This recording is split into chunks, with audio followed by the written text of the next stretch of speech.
ಸ್ನೇಹಿತರೆ, Amazon pay letter ನಾವು ಒಂದು ಬಿಲ್ಲನ್ನು ನಾವು ಮರುಪಾವತಿನ ನಾವು ಆ ಒಂದು ಡೇಟನ್ನು ಡ್ಯೂ ಆಗೋದಕ್ಕಿಂತ ಮುಂಚೆ ಯಾವ ರೀತಿ ನಾವು ಮರುಪಾವತಿ ಮಾಡಬೇಕು ಅಂತ ಚರ್ಚೆ ಮಾಡೋಣ. ಅಮೆಝಾನ್ ಪೇ ಲೆಟರ್ನಲ್ಲಿ ನಾವು ಈ ತಿಂಗಳು ಸಂಪೂರ್ಣವಾಗಿ ಏನು ಶಾಪಿಂಗ್ ಮಾಡಿರ್ತೀವಿ, ಅಮೆಝಾನ್ ಪೇ ಲೆಟರ್ನ ಯೂಸ್ ಮಾಡಿಕೊಂಡು ಏನು ಶಾಪಿಂಗ್ ಮಾಡಿರ್ತೀವಿ ಆ ಒಂದು ಬಿಲ್ಲನ್ನು ನಾವು ನೆಕ್ಸ್ಟ್ ಮಂತ್ 1ನೇ ತಾರೀಕಿನಿಂದ 5ನೇ ತಾರೀಕಿನ ಒಳಗಡೆನೇ ಪೇಮೆಂಟ್ ಮಾಡಬೇಕು ಅಂತ ಇರುತ್ತೆ. ಅದು 1ನೇ ತಾರೀಕಿಗೆ ಬಿಲ್ ಅನ್ನೋದು ಜನರೇಟ್ ಆಗುತ್ತೆ ಸ್ನೇಹಿತರೆ, ಇಷ್ಟು ಟೋಟಲ್ ಆಗಿ ಅಂತ. ಅದರ ಮುಂಚೆನೇ ನಾವು ಯಾವ ರೀತಿ ನಾವು ಬಿಲ್ ಮಾಡಬಹುದು ಅಥವಾ ರೀಪೇಮೆಂಟ್ ಮಾಡಬಹುದು ಅಂತ ನಾನು ಇವತ್ತು ಹೇಳ್ತೀನಿ. ನಮಗೆ 1ನೇ ತಾರೀಕಿನಿಂದ 5ನೇ ತಾರೀಕಿನ ಒಳಗಡೆ ನೆನಪಾಗ್ತಾ ಇಲ್ಲ ಅಥವಾ ಮರೆವಾಗ್ತಾ ಇದೆ, ಹಾಗಾಗಿ ಅದು ಲೇಟ್ ಪೇಮೆಂಟ್ನಲ್ಲಿ ಹೋಗ್ತಾ ಇದೆ ಅಂತ ನಿಮ್ಗೆ ಅನಿಸಿದರೆ ಅದಕ್ಕಿಂತ ಮುಂಚೆನೇ ನೀವು ಪೇಮೆಂಟನ್ನು ಮ್ಯಾನ್ಯಲ್ ಆಗಿ ಮಾಡ್ಕೋಬಹುದು.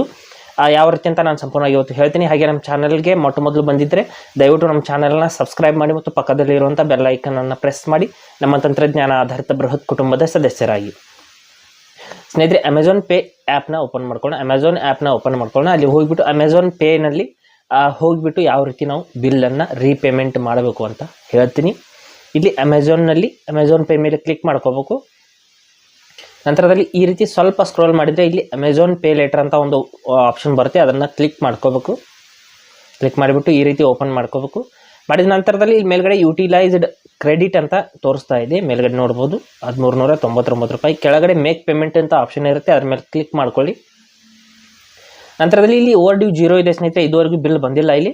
ಅದಕ್ಕಾಗಿ ನಾವು ಬಿಲ್ ಬರೋದಕ್ಕಿಂತ ಮುಂಚೆನೇ ನಾವು ಪೇಮೆಂಟನ್ನು ಮಾಡಬೇಕು ಅಂದರೆ ಇಲ್ಲಿ ನೋಡಿ 5ನೇ ತಾರೀಕಿನ ಒಳಗಡೆ 1ನೇ ತಾರೀಕಿಗೆ ಬಿಲ್ ಬರುತ್ತೆ, 5ನೇ ತಾರೀಕಿನ ಒಳಗಡೆ ಪೇಮೆಂಟ್ ಮಾಡಬೇಕು ಅಂತ ಇರುತ್ತೆ. ನಾವು ಅದಕ್ಕೂ ಮುಂಚೆನೇ ನಾವು ಪೇಮೆಂಟ್ ಮಾಡಬೇಕು ಅಂದರೆ ಇಲ್ಲಿ ಕೆಳಗಡೆ ಪೇ ಟೋಟಲ್ ಔಟ್ಸ್ಟ್ಯಾಂಡಿಂಗ್ ಅಂತ ಒಂದು ಆಪ್ಷನ್ ಇದೆ, ಇದರ ಮೇಲೆ ನಾವು ಕ್ಲಿಕ್ ಮಾಡ್ಕೋಬೇಕಾಗತ್ತೆ. ಪೇ ಟೋಟಲ್ ಔಟ್ಸ್ಟ್ಯಾಂಡಿಂಗ್ ಅಂತ ಅಲ್ಲಿ ನಾವು ಕ್ಲಿಕ್ ಮಾಡಿದ ನಂತರದಲ್ಲಿ ನೋಡ್ಬೋದು ಸೆಲೆಕ್ಟ್ ಆಗಿದೆ ಟೋಟಲ್ ಆಗಿ. ಇಲ್ಲಿ ಪೇ ನೌ ಅಂತ ನಾವು ಕ್ಲಿಕ್ ಮಾಡ್ಕೋಬೇಕಾಗತ್ತೆ. ಪೇ ನೌ ಮೇಲೆ ಕ್ಲಿಕ್ ಮಾಡಿದ ನಂತರದಲ್ಲಿ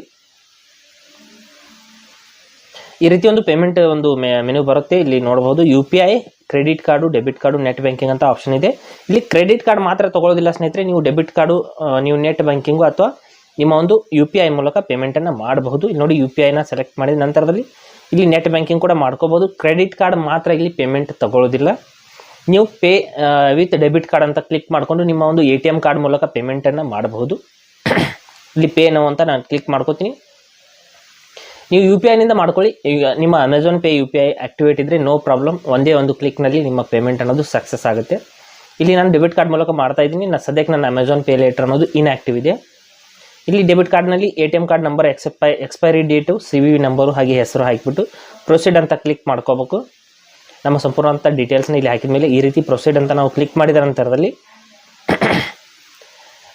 ನಮಗೆ OTP ಬರುತ್ತೆ. ಇಲ್ಲಿ ಡೆಬಿಟ್ ಕಾರ್ಡ್ನಲ್ಲಿ ಕೆಲವು ಬಾರಿ ಇಲ್ಲಿ ಪೇಮೆಂಟ್ ಅನ್ನೋದು ಸ್ಲೋ ಇರುತ್ತೆ ಅಥವಾ ಡೌನ್ ಇರುತ್ತೆ.